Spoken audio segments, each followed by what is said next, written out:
going to take a quick look at the back of the mixer now. You see, it's a pretty basic layout. It's a pretty common layout. You've got channel 1, channel 2, phono line, record out and master out. If I just grab another mixer, see, this is a different mixer, but you can see, look, it's all the same stuff. You've got phono line, output. So it's a pretty basic, and you've got your earth things. So they're all pretty similar in a way, but this one's got something different. I'll show you now. This one's got a little switch there, and what that does is that can make that channel there, which is normally a phono, into a line.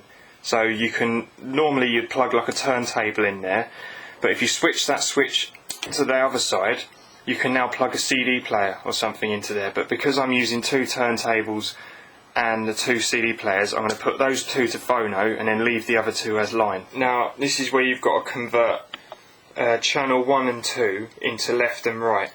So channel 2 ordinarily would be right, and channel 1 would be left. So take your left turntable audio leads, that's these 2, alright, and we want to go into phono, sorry, got that caught on there, you got to go into phono 1 for the left one, okay, so red to red, white to white, it's all pretty self-explanatory, okay, red to red, white to white. Then we take the left CD player, the wire's not very long, CD player, and we do the same thing but with the line input next to channel 1. So line input there and there, like that. Okay? So you see channel 1, you've got phono line. So CD player, vinyl turntable, like that. Okay? And do the same, repeat the same thing for number 2. For the right one, you go channel 2, phono 2, in there, like that, red to red, white to white. And do exactly the same thing with the other CD player, into line 2, red and white, like that. There you go. Then, right, now the next thing to do, obviously apart from plugging it into a power supply, is to connect these earth leads up for the turntables. They're these little skinny black things. Normally they've got a little, like a wire connector on it, but obviously they've come off, but it doesn't matter, you can just wrap the wire around it. All you do is you unscrew that, wrap the wire around, sorry you can't really see that, try and get it so you can see it, wrap the wire around that between the 2 washers, like that. This is really fiddly, but you'll get there. Make sure it's not touching anything else, just that little connector there. And then just do it up like that. Don't have to do it mega tight, just tight enough to hold it on. So if you give it a little tug and it stays on, that's tight enough. Okay, repeat that for both of them. Alright, there you go, see they're both wired in now. Alright, now, other than plugging the power in, there's only one more thing we need to do, which is connect up the master to whatever your speakers are, if you've got an amplifier or whatever. This is where it can differ, so this is where it kind of gets a bit confusing. See, I'm going out of there, out of the master, and I'm then going into one of the channels on that mixer over there. So I will now show you how you do it into a normal amplifier, so bear with me. Right, now, that's an amplifier, and that's a speaker. Some of you are probably thinking, well, duh, but I'm just trying to make this easy to understand. Right, now, if you look at the back of the amplifier, in fact, your stereo at home might even have inputs like this, or whatever you use. You see, you've got to be careful what input you're using. Now, oh shit, a lot of people assume that just because you've got turntables plugged into your mixer, that you plug it into phono on the back of your amp. No, that's wrong.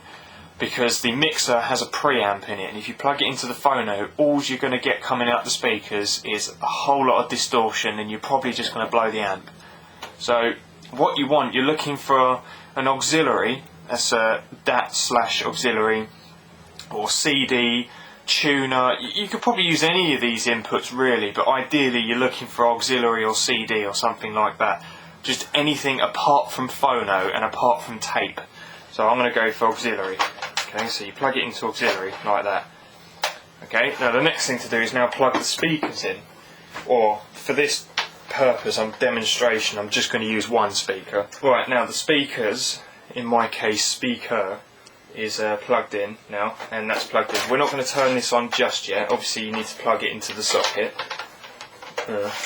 Yeah, but I'll put that there for now. Just check it. Yeah, it does work. Right, we won't turn that on just yet.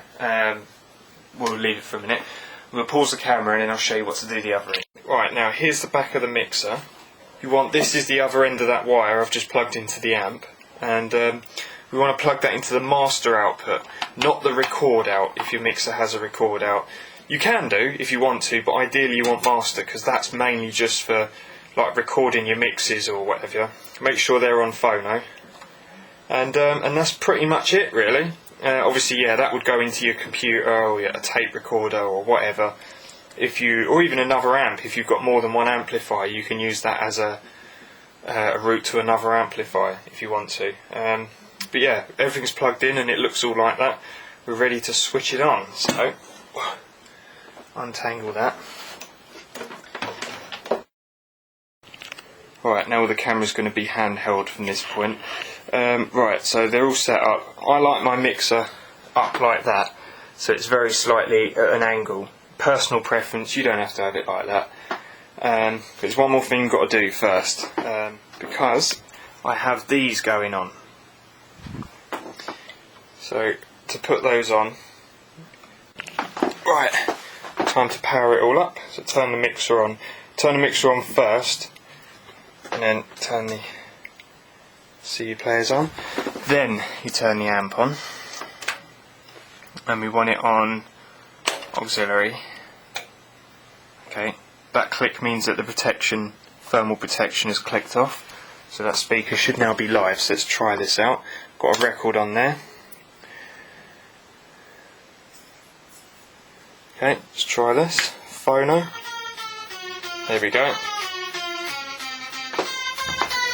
So we've got line there. I'll put the names of the track in the description.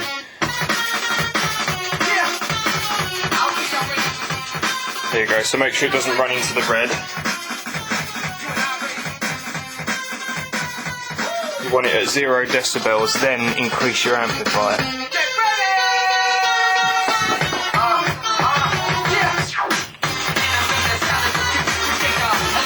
Okay, that one works. Let's try this one.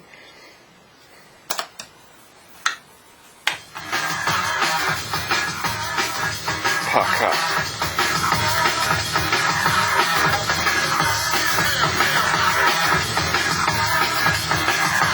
Now the CD players. That one works.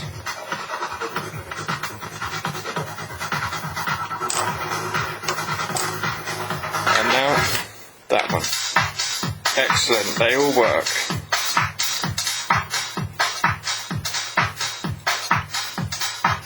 Groovy. Right, there we go. So there you go. That's how you set it all up. Oh, actually, before I go, there was one thing I said, didn't I? I remember I was going to show you what that thing's for. There we go. Right, now that is a 7-inch vinyl. But more importantly, it's a 7-inch vinyl from an old jukebox. So it's actually got a massive hole in the middle. Now, if you was just to bung that on there like that and start playing that, you see that's all wonky. And that would start going on there. So the idea is you put that metal bit in the middle there like that, then that fits around that and keeps it on there straight. So when you put the needle on there, you get none of that. Ooh, I'm not sure what that is. It's out of my dad's old collection. No, it's not that.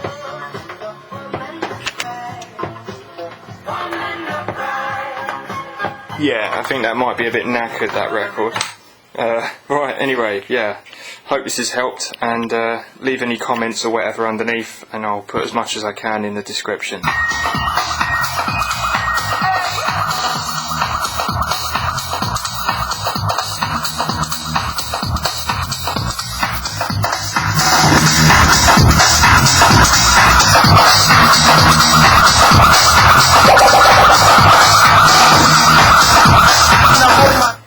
Pretty fucking loud.